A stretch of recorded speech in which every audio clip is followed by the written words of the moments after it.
Queridos, nós temos falado esse ano todo sobre colheita, colheita, colheita. Isso é uma coisa muito impactante. A gente está sempre colhendo algo, sempre colhendo algo. Às vezes boas colheitas, às vezes nem sempre tão boas. Aprendemos há 2 domingos atrás que às vezes tudo isso acontece, a colheita falha, mas não é porque exatamente ela falhou. É porque muitas vezes Deus permite certas coisas para nos preparar mais para frente, né? Nós aprendemos que quando nós temos compromisso com Deus, compromisso,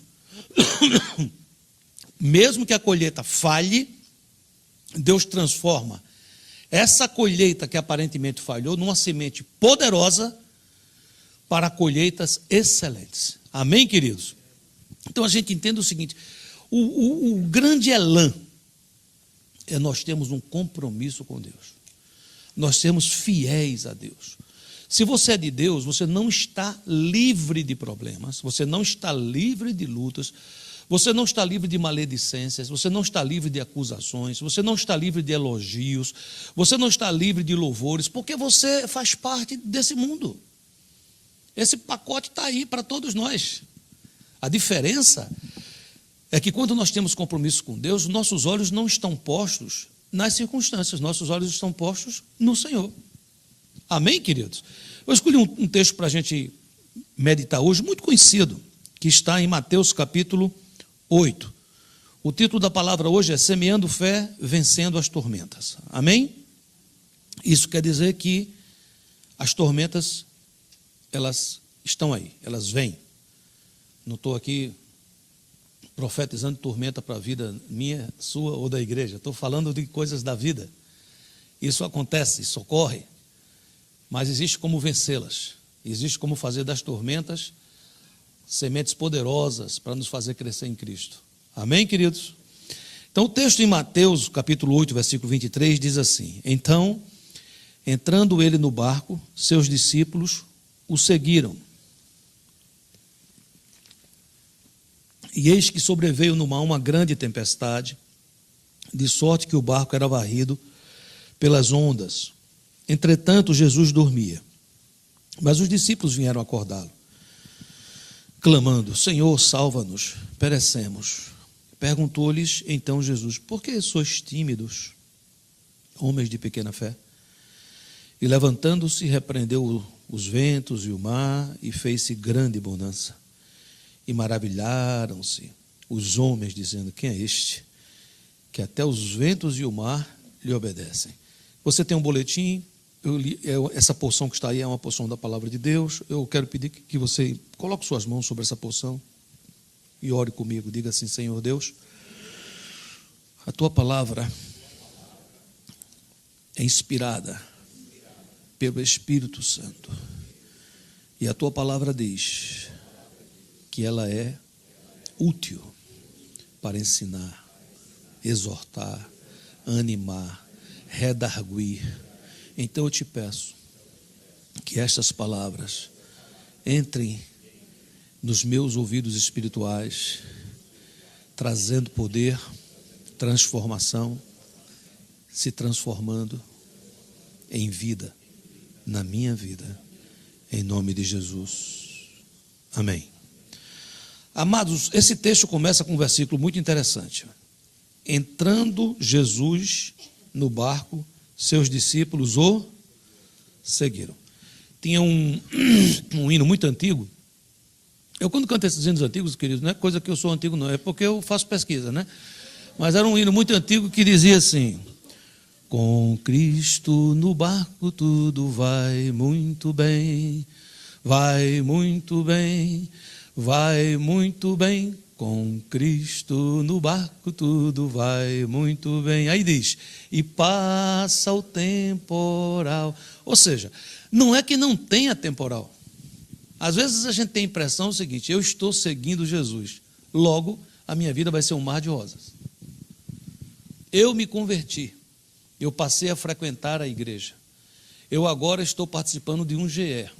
Eu agora, inclusive, tenho um irmão, né, no caso dos irmãos, ou uma irmã, no caso das irmãs, que está me discipulando, cuidando da minha vida, me ajudando no processo até que Cristo seja formado em mim. Que bênção! Então a gente imagina, então a partir de agora, onde eu colocar minhas mãos, as portas vão se abrir. Jesus anda sobre as águas, não sei se você lembra daquele texto que ele anda sobre as águas, a Bíblia diz que ele insistiu para que os discípulos fossem no barco. Ele quase que empurrou os discípulos para o barco. E ele foi orar.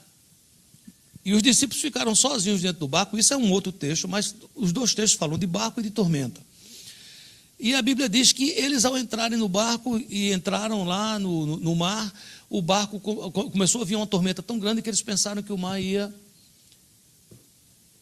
barco ia naufragar. Então você veja que coisa interessante. Um dos textos que eu não vou tratar hoje, mas eu estou pegando só esse ponto, Jesus insistiu para que entrasse.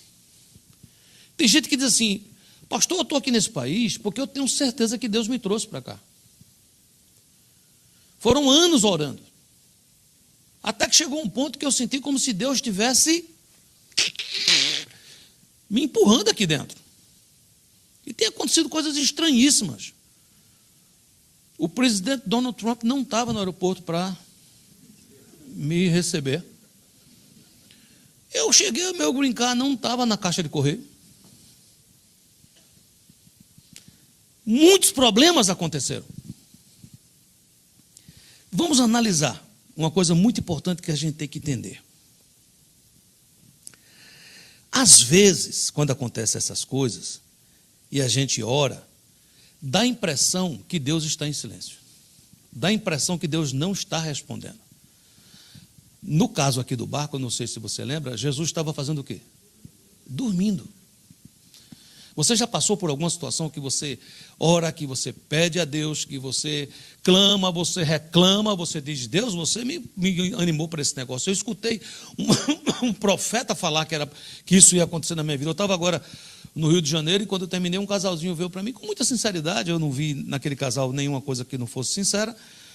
Mas ele disse, pastor, algum tempo atrás, Deus colocou no nosso coração o desejo de ir para os Estados Unidos. Fomos a um local, uma pessoa deu uma palavra profética dizendo assim, Deus está levando vocês para os Estados Unidos. Eu fui para outro local que não tinha nada a ver com uma pessoa disse a mesma palavra. Fui para outro lugar, a pessoa disse a mesma palavra. E eu fui aplicar para o visto e o visto foi negado. Me enganei, me enganaram. Como é que foi? Eu disse, olha, não fui eu o profeta que falei, né? Ele disse, não, eu digo, eu fosse você, processava o profeta. Ele falou, como é assim? Eu disse, estou brincando. Né? Mas deixa eu dizer uma coisa para você entender. Não significa necessariamente que essas profecias não estão erradas. Significa que existe um tempo, uma hora, um momento. Deus muitas vezes fecha uma porta por um período e depois Ele abre essa porta. E por que Ele fecha por um período, pastor? Porque Ele sabe que nós não estamos prontos, preparados para entrar naquele projeto e naquele processo. Muitas vezes acontecem outras coisas, Deus nos chama e no meio do projeto a gente retira ele do senhorio. É isso que nós vamos ver aqui hoje, para podermos entender. Uma coisa importante, antes que eu comece a trazer alguns pontos, é a realidade. A realidade, eu sempre gosto de avisar isso.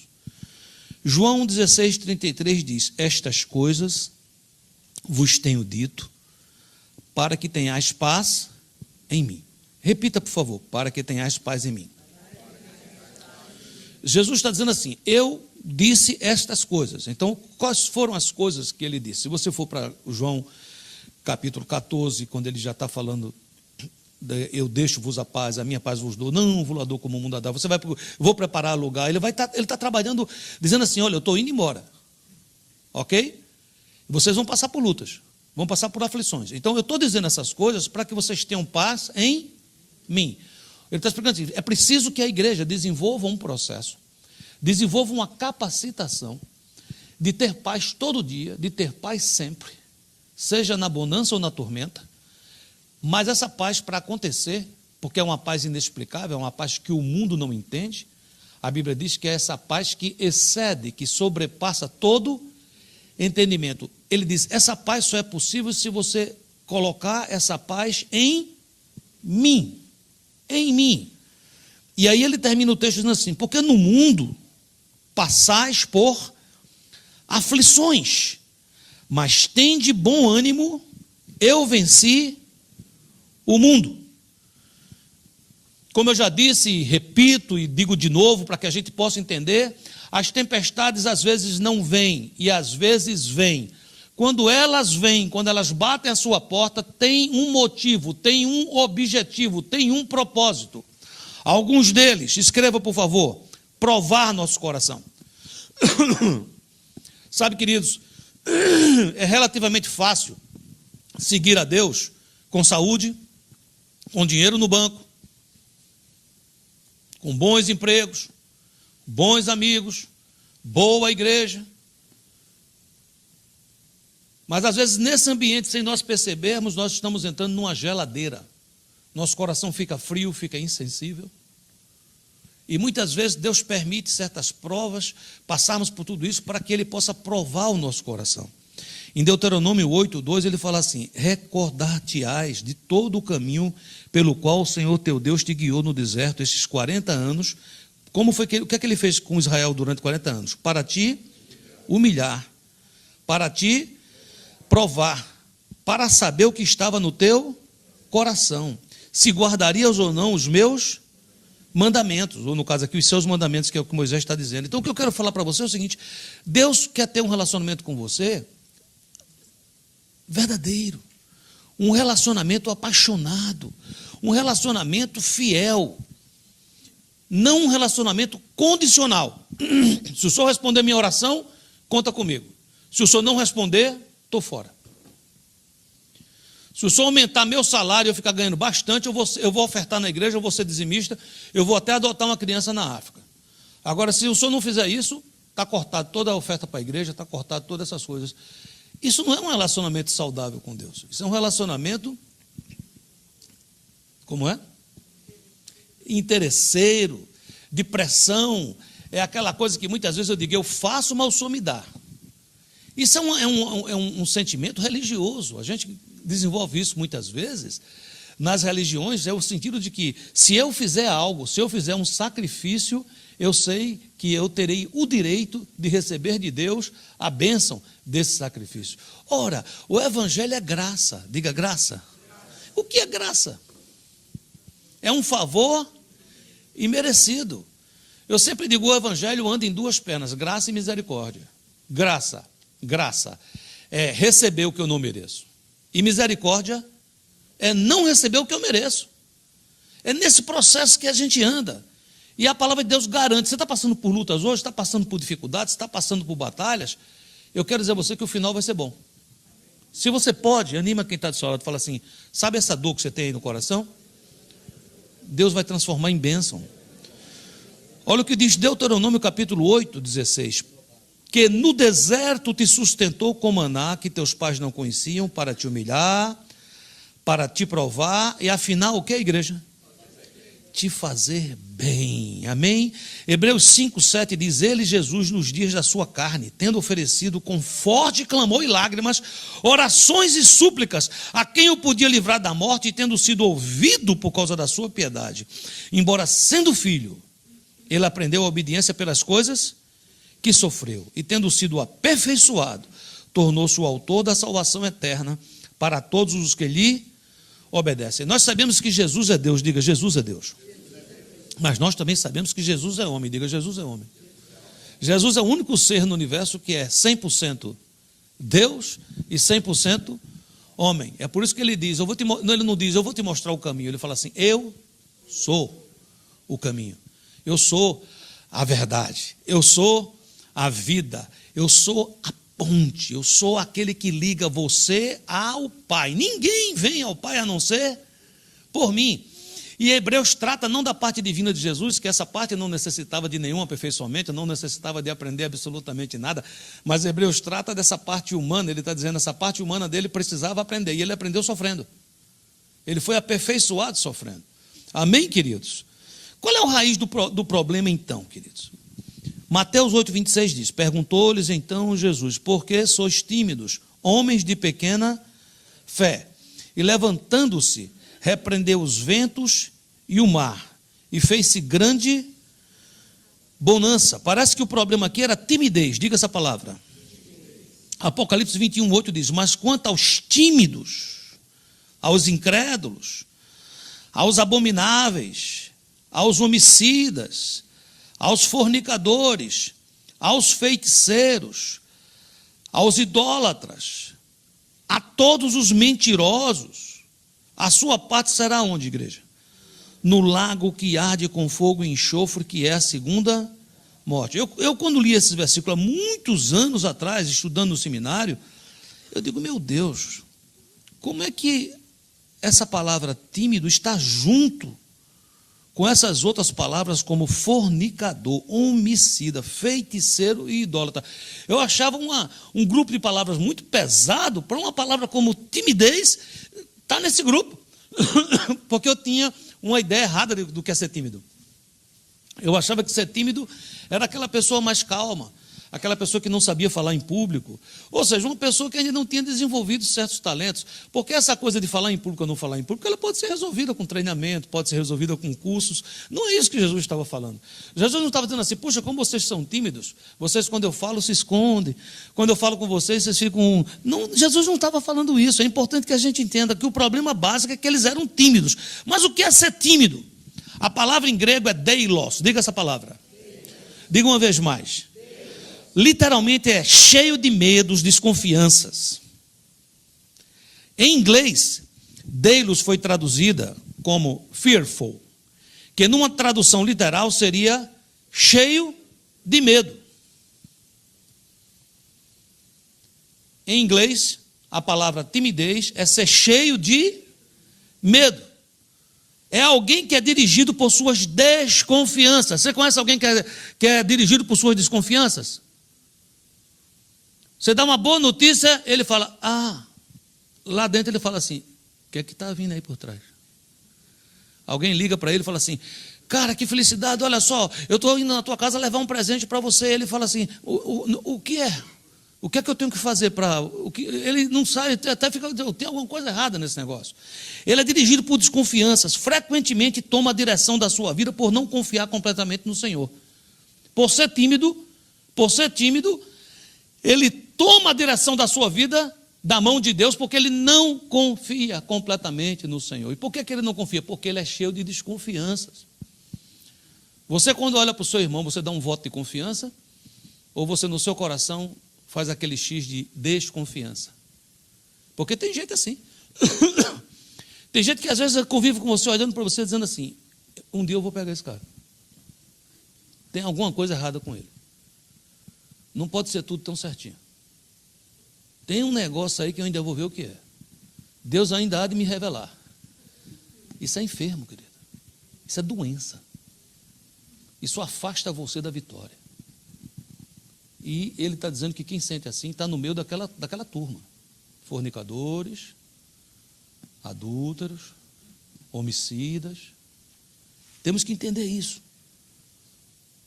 Muitas vezes nós entregamos a nossa vida ao Rei dos Reis, mas continuamos a agir como se nada disso tivesse acontecido. Faz um apelo, eu venho à frente, entrego aquilo ao Senhor, entrego a Ele. Quando eu saio por aquela porta, eu faço diferente. Completamente diferente. Uma coisa que a gente precisa entender. Vamos entender aqui. Jesus vai para o barco e os discípulos o seguem. A maioria daqueles discípulos, eram homens do mar. Eles eram pescadores o quê? Experientes. Jesus tinha uma profissão de ser pescador? Qual era a profissão material de Jesus? Ele era carpinteiro. Quando Jesus entra no barco, os homens o seguem. Quando Jesus vai chegando aqui, que ele olha para trás, os caras já começaram a fazer a obra. Um pegou um negócio, o outro pegou o outro pegou o outro começou a fazer, o outro, vamos embora, vai, puxa para lá, pata para cá. Jesus olhou, disse, o projeto não era meu? Não fui eu que vim? Não fui eu que chamei? Mas ele foi descartado pela experiência daqueles homens. Talvez você hoje esteja amargando um certo fracasso em alguns projetos. E eu queria que você começasse observando se, por causa da sua experiência, por causa da sua capacidade, por causa dos seus talentos, por causa dos seus dons, se você seguiu Jesus para esse projeto, mas ao entrar nesse projeto, você imediatamente disse a ele, deixa comigo que agora eu faço. Não se surpreenda se ele for dormir. que Jesus falou foi assim: o que é que eu vou fazer aqui nesse barco? Olhou para Pedro, Pedro já estava lá na proa fazendo a obra. Olhou para João, Tiago, estava cada um puxando a corda para um lado, o outro o remo para o outro levantando a vela, se for um barco a vela. E o que é que Jesus fez? Ele falou: ok, você tomou de volta o controle da sua vida? Tomei, então go ahead, vá em frente. Você está entendendo, sim ou não? Quantas vezes, queridos, nós declaramos seguir o Senhor, mas continuamos no comando. Às vezes é preciso uma tempestade para acordar quem de fato está dormindo espiritualmente. Será que quem estava dormindo naquele barco era Jesus? Ou será que quem estava dormindo naquele barco eram aqueles homens? Quem de fato estava dormindo espiritualmente? Sabe, queridos, o tímido muito facilmente toma as rédeas das coisas, mas se acovarda quando a tormenta bate a porta. Você quer conhecer um tímido? É alguém meio arrogante, é alguém que fala para você, meia hora de conversa, porque eu fiz, porque eu aconteci, pela graça de Deus eu montei essa empresa, porque eu fiz aquilo outro, porque lá é assim, eu sou honesto, eu sou fiel. Vai num médico, o médico diz, ele já começa a tremer, só com não é possível. Ele começa a pensar, cara, eu ganhei dinheiro, eu estou rico e agora eu não vou poder usufruir, porque o médico vai dizer que eu estou com um câncer e o câncer deve ser terminal. É impressionante como ele sai de um local de autossuficiência para um local de debilidade imediata e de culpar a Deus. Porque vocês não esqueçam que quando foram acordar Jesus, foram acordar com atitude. Foram acordar dizendo assim: hello, o que é que está acontecendo? E muitas vezes nós não entendemos isso, queridos. É muito importante que a gente entenda. Ser tímido afasta você do lugar à mesa que você, como filho, deve sentar. Ser tímido afasta você das bênçãos de Deus. Ser tímido muitas vezes faz de você uma pessoa, num certo momento, autossuficiente e uma pessoa covarde em outro momento. É muito importante que eu e você hoje aprendamos a vencer a timidez. Diga, eu quero. Primeira coisa, vencer o medo. Escreva, por favor.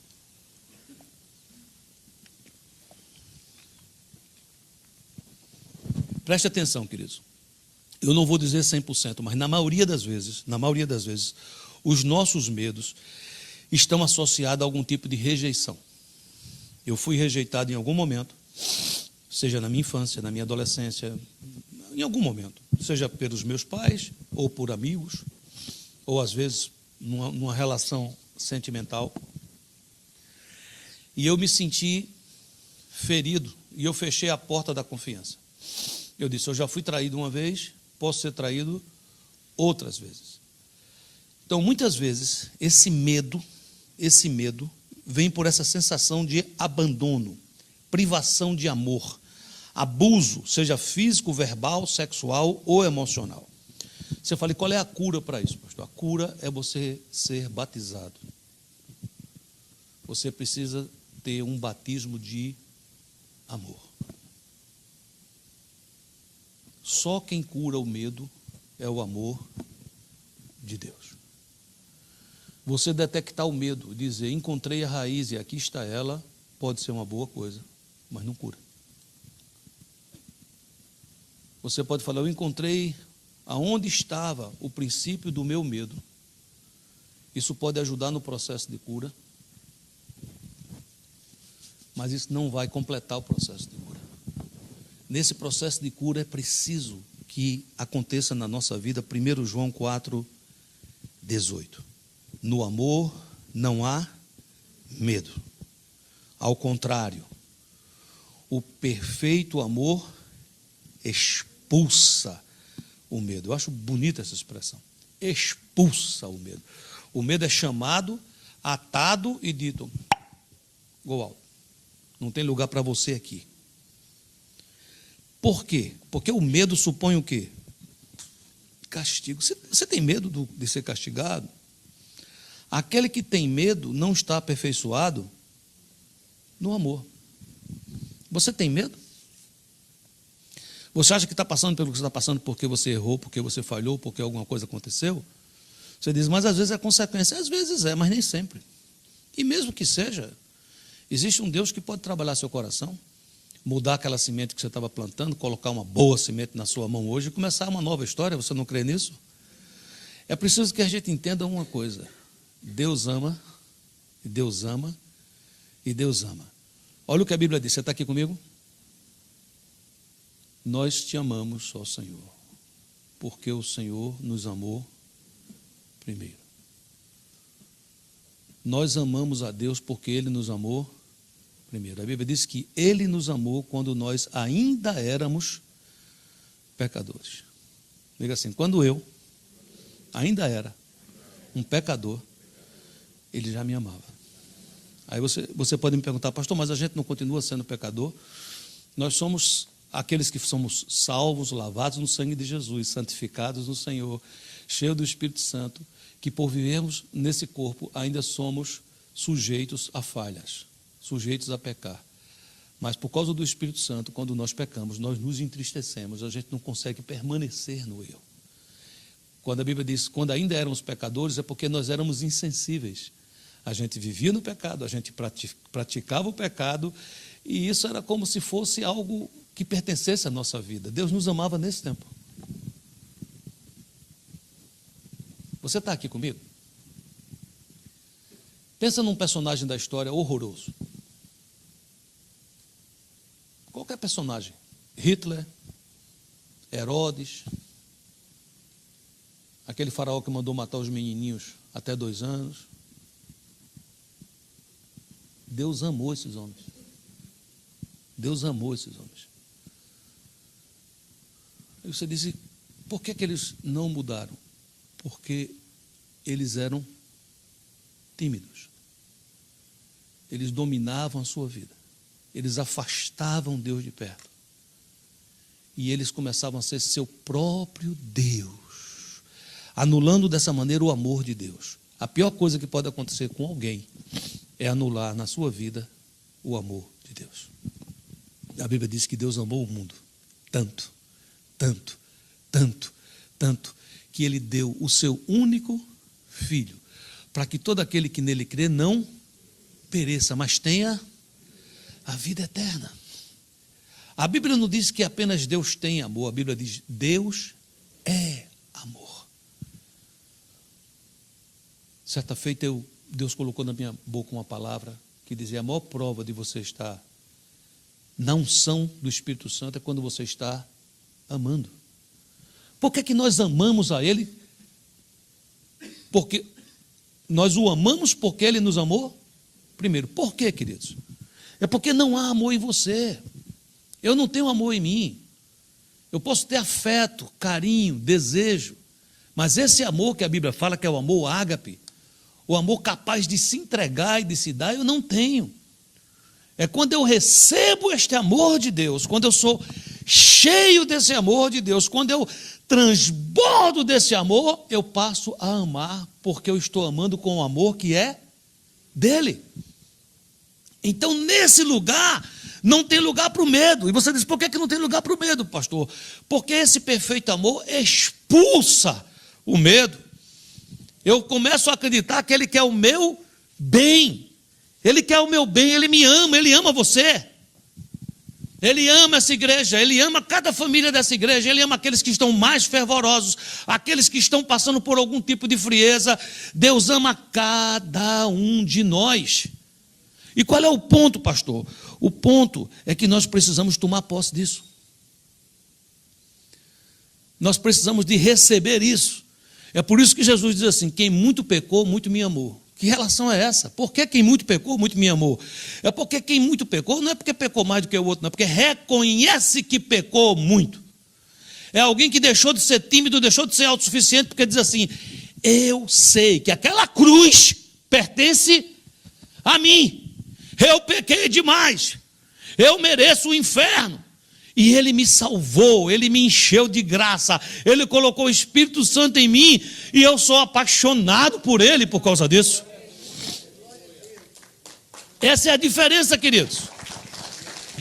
Quando esse amor entra, não tem lugar para o medo, porque esse amor expulsa o medo. Eu sou inundado desse amor.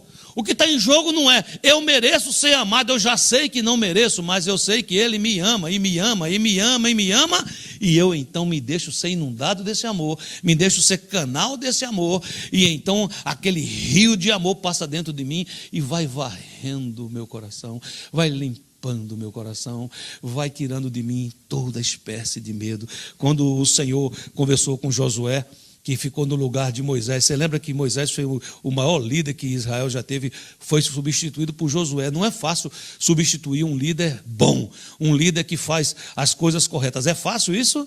E Josué tinha 40 anos de idade quando tudo começou, e agora estava com 80.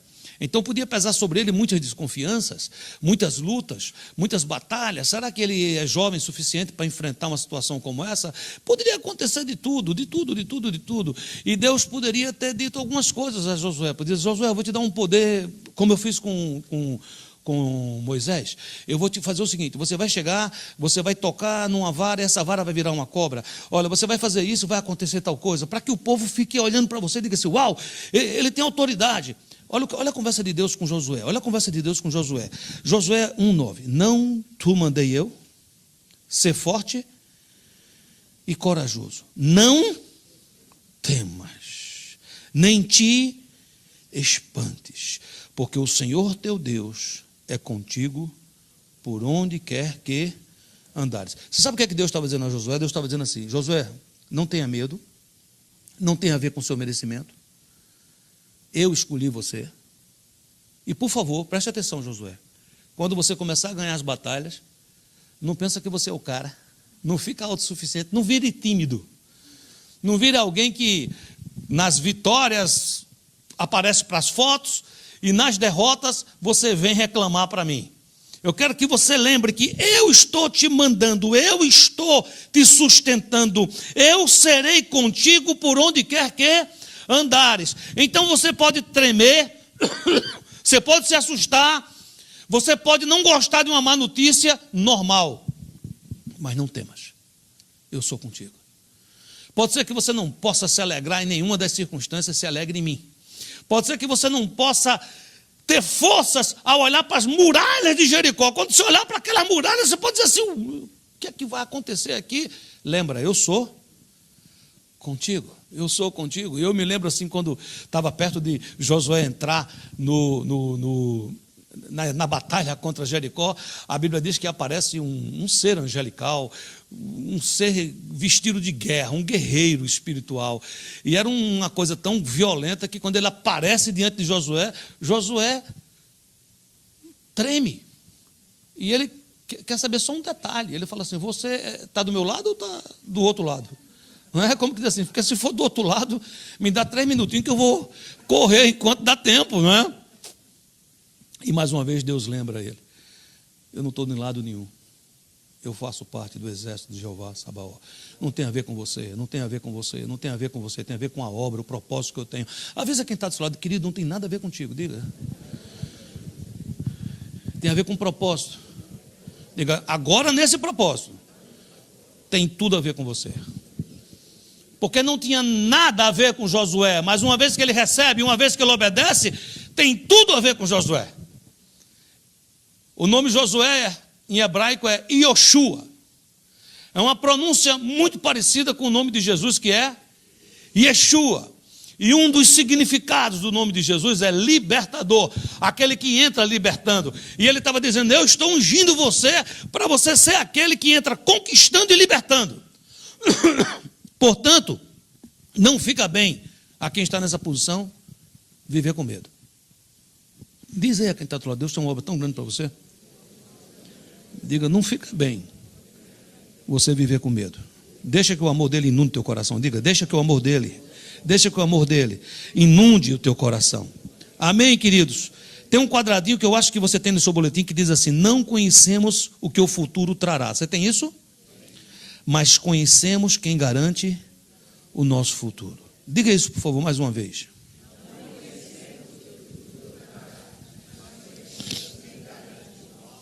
Diga isso agora na primeira pessoa. Diga assim: eu não sei o que é que o futuro vai me trazer, mas eu sei quem garante meu futuro. Levanta a tua mão assim, fala da tua casa, fala assim: eu não sei o que é que o futuro trará para a minha casa, mas eu sei quem garante o futuro da minha casa, da minha família, da minha existência, em nome de Jesus.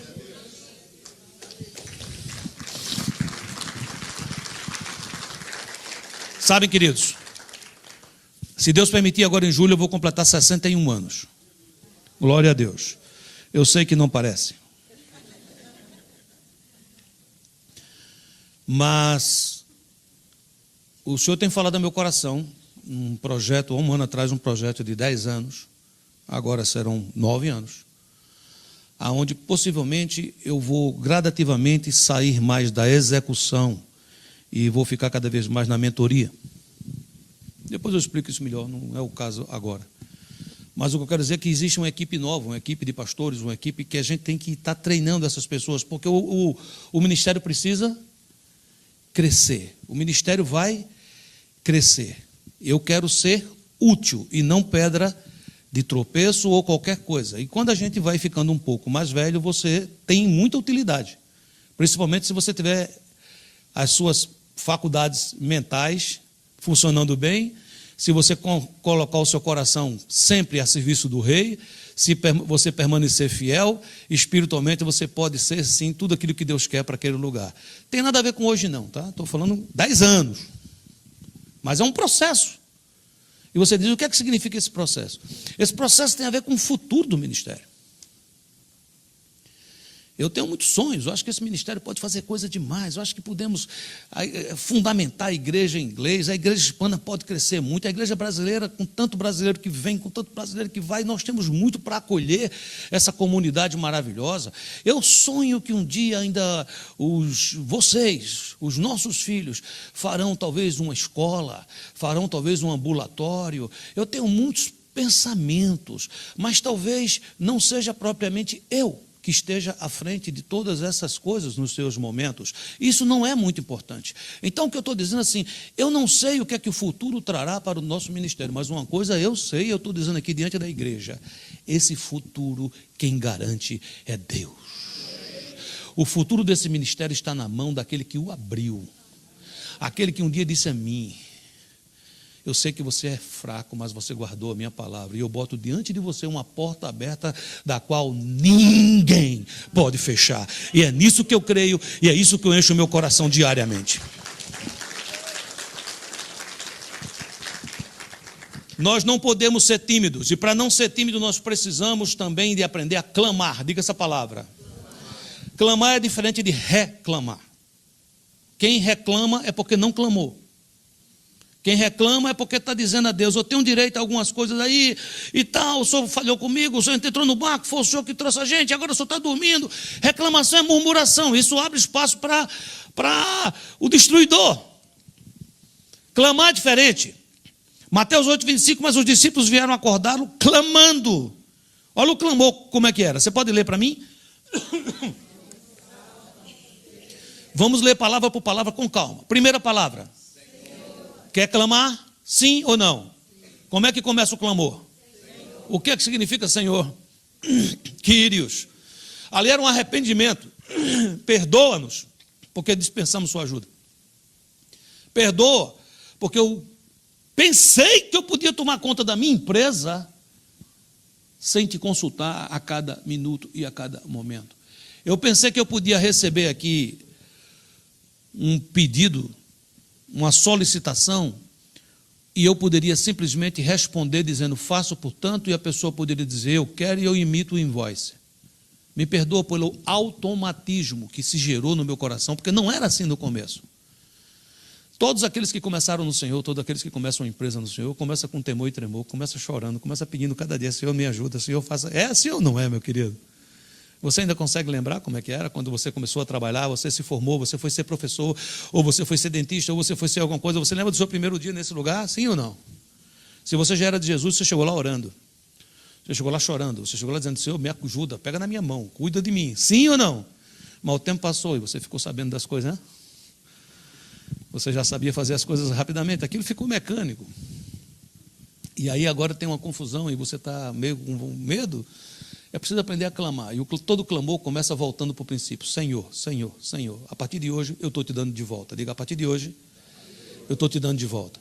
Eu te entrego de volta o ministério, eu te entrego de volta o meu GE, eu te entrego de volta a minha casa, eu te entrego de volta o meu coração, eu te entrego de volta os meus sonhos. Começa dessa maneira. Você está aqui comigo, sim ou não? Segunda coisa, salva-nos. O que é que significa salva-nos? Significa o seguinte: eu reconheço que eu posso encontrar uma pessoa, outra pessoa que tenham ideias, mas salvação só você tem. E última palavra, perecemos. O que é que significa isso? Humildade. Se o Senhor não entrar nesse projeto, se o Senhor não tomar conta, se o Senhor não cuidar da minha família, eu sei, eu vou perecer. Sabe, queridos, quando Israel passava por muitos anos de escravidão, 400 anos, a Bíblia diz que o povo clamou e Deus ouviu. Êxodo 3:9, pois o clamor dos filhos de Israel chegou até mim, e também vejo a opressão com que os egípcios os estão oprimidos. Salmos 106:44, olhou-os, contudo, quando estavam angustiados, e lhes ouviu o clamor. Diga assim, Deus ouviu o clamor de Israel, diga. Aí eu tenho uma pergunta, não é a Bíblia. Se eles clamaram e foram ouvidos, por que demoraram tantos anos para clamar, querido? 400 anos para clamar. Você não tem essa dúvida? Por que Israel passou 400 anos para clamar? Por que nós demoramos tanto para clamar? Porque clamar não é reclamar, diga isso. Israel passou 400 anos, ou talvez um pouco menos, porque o período de José, quando eles foram prósperos, possivelmente ali não havia do que reclamar, porque cresceram, compraram terra, progrediram, até que veio outro faraó que não conhecia, e esse outro faraó os subjugou. Então vamos colocar aí mínimo de 300 anos, 350, 340 anos, reclamando, murmurando, reclamando, murmurando. Não confunda reclamar com clamar. Clamar envolve em reconhecer o senhorio. Clamar envolve em dizer, eu reconheço que eu tomei conta disso, eu estou entregando ao Senhor de volta. Amém, queridos? Terceiro ponto. Não é preciso apenas ter fé, é preciso aprender a exercer a verdadeira fé. Perguntou-lhes, então Jesus, por que sois tímidos, homens de pequena fé? A palavra em grego aí é oligopistos, diga. Jesus estava falando não de uma quantidade de fé, apesar dele falar pequena, mas ele estava falando de uma qualidade de fé. Existem alguns tipos de fé. Quando Jesus fala pequena fé, ele fala de oligopistos. Diga, oligopistos. Quando Hebreus capítulo 11, versículo 1 fala de fé, aí é pistes, diga. Ora, a pistes é a certeza de coisas que se esperam, a convicção de fatos que não se veem. Qual é a diferença de pistes para oligopistes? Quantidade de fé? Não, qualidade de fé. E qual é a diferença, pastor? É que oligopistos, eu creio quando as coisas me vão bem. Jesus está andando sobre as águas. Pedro diz, me chama, eu quero ir ter contigo. Oligopistos. Está tudo bem. Jesus está andando sobre as águas. E ele me diz, vem para cá. E eu começo a andar. E eu estou feliz, eu estou crendo. A Bíblia diz, porém, as ondas começaram a se levantar. E ele, desviando o olhar de Jesus, olhando para as circunstâncias, ele começou a naufragar. E Jesus disse, homem oligopistos, homem que tem pequena fé, fé condicional. O Senhor me abençoa? Estou firme. Passo por provação? Eu estou fora. Diferente de pistes. Pistes é uma fé incondicional. Não é porque tudo me vai bem, ou porque tudo vai bem. Tudo vai bem, eu estou com dinheiro no bolso. Não tenho tempo para Jesus. Tem que estar sempre no mais ou menos. Tem, mas não tem. Está na bênção, mas está com algum risco. Aí parece que nesse lugar é o lugar ideal para eu ser fiel a Jesus. Que tristeza! Quando Deus quer levantar um povo próspero. Os Estados Unidos é um local apropriado para Deus criar igrejas fiéis a Ele, onde elas possam prosperar aqui, salvar gente aqui, criar uma nação forte aqui, famílias fortes aqui, e se transformar em igrejas generosas. Igrejas que pela sua prosperidade ofertam, dizimam, dizem a Deus: o Senhor me deu, eu também devolvo parte disso para o teu reino. E dessa maneira, essas igrejas podem suportar missionários ao redor do mundo, podem suportar uma série de fatores. E hoje em dia eu vejo coisas incríveis, eu vejo extremos. Ou igrejas que enriquecem e se esquecem de qualquer coisa, dão trocados para Deus, para manter sua estrutura bonita, interessante e confortável, nada além disso. Ou a gente vê grupos de pessoas miseráveis, passando por luta tremenda, tendo o dissabor de viver na América, num país de primeiro mundo, mas vivem como se fossem à margem. O que é que Deus quer para você? Você precisa exercer a fé. Você falou: como é que eu exerço a fé, pastor? Último ponto. Você exerce a fé, você exercita a fé tomando posição de filho do rei. Tudo que Jesus queria daqueles discípulos é que eles permanecessem deixando Ele no comando, permanecessem reconhecendo que Ele é Senhor, não se tornassem autossuficientes, mas quando as intempéries se levantassem, eles lembrassem: eu não sirvo a uma imagem qualquer, eu não sirvo a uma entidade qualquer, eu sirvo ao Rei dos Reis, o Senhor dos Senhores. Você está pronto para ouvir esse versículo? Talvez já ouviu muitas vezes, mas eu quero que você escute hoje de uma maneira diferente. Isaías 54:17 diz assim: aqueles que são filhos do rei, diz assim aqueles que não são tímidos, diz assim aqueles que vencem tempestades e tormentas. Toda ferramenta preparada contra ti não prosperará. Por favor, repita essa frase.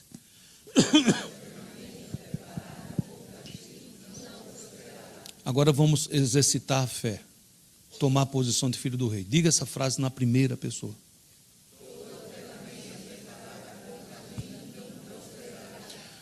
Vamos entender o que é que você acabou de dizer.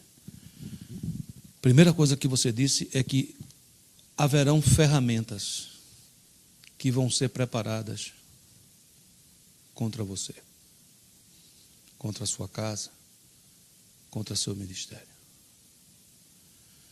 Mas o Senhor quer que você tome posição de filho do rei. E você diga assim: pode preparar quantas quiser, porque não prosperará. O salmista diz: ele me ungiu com a unção do búfalo selvagem. E quando eu ouço que meus inimigos me espreitam, quando eu ouço que os meus inimigos se avolumam, eu me alegro. Eu me alegro. Está entendendo o que eu estou falando, sim ou não? Por que é que você se alegra? Podem aumentar o número. Pode aumentar o número. Porque não prosperará. Amém? Toda língua que se levantar contra ti em juízo, tu a condenarás. Diga: toda língua que se levantar contra mim em juízo, eu a condenarei. Mais uma vez ele está me orientando e dizendo a você que é possível que nem sempre as línguas se levantem para lhe elogiar, para lhe motivar, para lhe encorajar. É possível que se levantem línguas contra você em juízo para lhe condenar. Aí você diz: e agora, pastor? Agora é a hora de você se levantar. Essa língua que você tem, não se levante contra ninguém, não fale mal de ninguém, não amaldiçoe. Amém, queridos? Mas condene toda palavra que vier contra você em juízo. E você diz: por que eu devo fazer isso? A Bíblia diz: porque esta é a herança dos servos do Senhor, e a sua justiça que vem de mim, diz o Senhor. Bota a mãozinha no seu peito e fala assim: eu tomo posse disso. Eu sei. Lutas podem vir. Podem ser levantadas contra mim armas. Palavras. Não temerei. Não porque mereço, mas por causa da minha herança. Da minha herança. Sou servo, filho do Senhor. Vamos nos colocar de pé.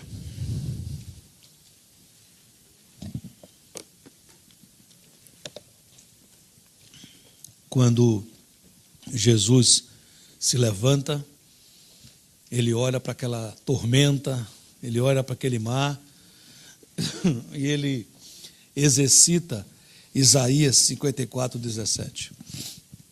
Ele olha para toda aquela tormenta e ele olha para todo aquele mar, aquela confusão toda, e ele fala assim: aquietai-vos. E a palavra diz que os discípulos nessa hora, Mateus 8:27, e maravilharam-se os homens dizendo: quem é este que até os ventos e o mar lhe obedecem? Você sabe, igreja, quem é este? Ele está aqui. Ele passeia livremente no seio da sua igreja. Ele é o mesmo ontem, hoje, eternamente. Eu não sei se você passa por alguma tormenta, não sei se você andou tendo medo alguns dias atrás, eu não sei se você passou por alguns abalos. Eu quero dizer a você que hoje Deus trouxe você aqui, porque você foi chamado por Ele especialmente para esse momento, para ouvir essa palavra, para você aprender a tomar posição de filho. Então, se você passa por alguma luta dessa e você quer dizer assim: eu quero, sai do seu lugar, eu vou orar por você, eu vou orar com você, vou orar junto com você, em nome de Jesus. Pode vir, se assim o Espírito Santo te toca.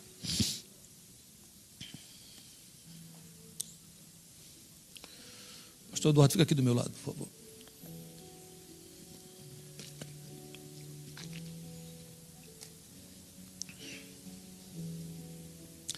O perfeito amor lança fora todo medo.